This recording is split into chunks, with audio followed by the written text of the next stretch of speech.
Hey, it's Kim Ball from DeliberateMovementLBC.com and the owner of the Badass Academy here in Long Beach.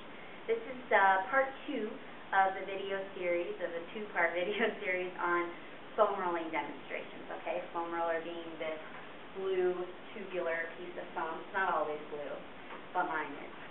And this second part of the video is about lower body foam rolling techniques, foam rolling exercises. So I suggest if you want to learn about why we're foam rolling or some upper body movements, check out part 1. And if you're ready for the lower body, then let's get going. All right, let's get into those lower body foam rolling movements. I have a few more on this one because the muscles are a little bit bigger, so you can use that foam roller. There are some smaller muscles in the upper body that would be better. It would be better to use a tennis ball or a lacrosse ball or something smaller to get into those tissues, like in the chest. But down in those legs, this puppy works. So the first one I'm going to show is for the quads, okay, for the front of the thigh. The most basic way to begin doing foam rolling on the front of the thigh is to use both legs, okay? Because if you just go to one leg, then more of your body weight is going to be on that one leg. It's going to be a little bit more painful, a little more pressure when you're first starting out. So let's begin with your hips on the foam roller, and you're going to be rolling both legs, okay? I want you on your elbows, and you're just going to be walking until the roller reaches right above your knees, and then you'll come back down to your hips, okay? This may feel really good. It may feel really painful. It really depends. Okay? I don't want you walking on your hands because you're going to be in this huge arch. Okay? So try and stay down here. And if you have to be on your hands, keep your body low. Okay?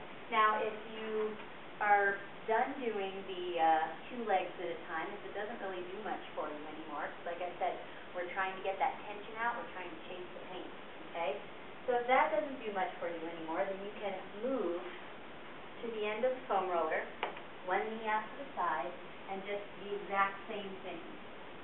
Rolling up and down, using the other body part to pull yourself around and trying to relax that leg as much as possible. Okay, if it's really tight, that'll be hard, but that's what your breathing is for. Okay, now, another thing with the quads, okay?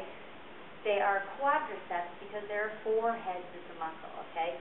2 of them are on top of each other. There's one on the outside, one on the inside, okay? That's the layman's term for it. Now, if you want to be able to hit all of those sides, because like me, you may have one side that is a little bit more tense than others, you have a couple ways you can do that. When you're on both legs, you can do certain things with your feet, okay?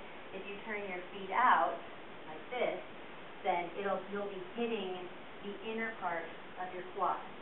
Okay, if you turn your feet in like this, okay, then you're going to be hitting more of the outer part.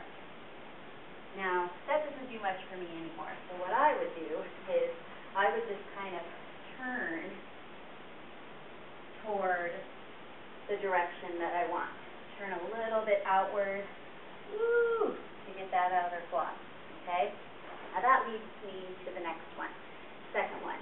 You have a band that goes from your hip down to your knee, called your iliotibial band, your IT band, okay? This is probably one of the most painful rolling exercises for most people because they don't even realize how tight this band is. Now, it's supposed to have a certain sort of tightness, okay? It's a band, it's not a muscle, but it's not supposed to be so overly tight that it hurts and it's so painful for you to put some pressure on it. Okay, so again, trying to get that tension out, you're going to lay on your side, bottom leg straight, top leg bent over top. Okay?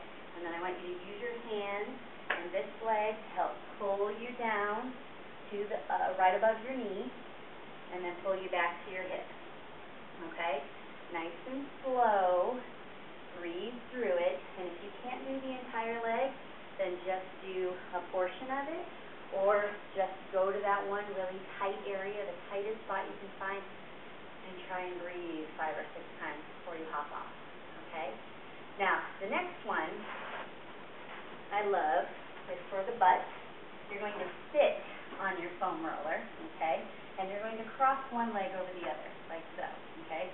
The leg that's crossed, you're going to lean onto that leg, and you're just going to use this leg and your hand to help you roll along the entire length of your gluteus maximus. There's a lot of muscles under there, too, as well, that you're getting. So just think, your glute max goes from the sit bones down here, not specifically, but think about rolling from the bones up to the top of the hip here, okay? So you're going down and trying to find any knot or tension, especially if you have a good leg or a good butt workout, to feel good afterwards, okay? And the final one looks really incredibly weird. A lot of people don't like to do it because of how it looks, but if your inner thighs are tight, you got to do it. So you're going to put this time the foam roller parallel to you, okay? You're going to lay next to it, and you're going to put a bent leg up on top of it. And you're just basically going to use your arms, maybe your other leg, to help you roll back and forth, okay? Just like so. There are no rules for foam rolling, okay? You don't have to roll in one specific spot in one specific way, but you want to try and keep along one line, and then you can rotate your body or change your position and keep along that line. But basically, there aren't a ton of rules. You just want to try and find those really tense parts and try and work them out, okay? At some other point in time, once you're done getting some of the tension out, there's always more tension left, especially if you're trying to be active. So you can grab a tennis ball, and you can do a lot of these same movements with a tennis ball.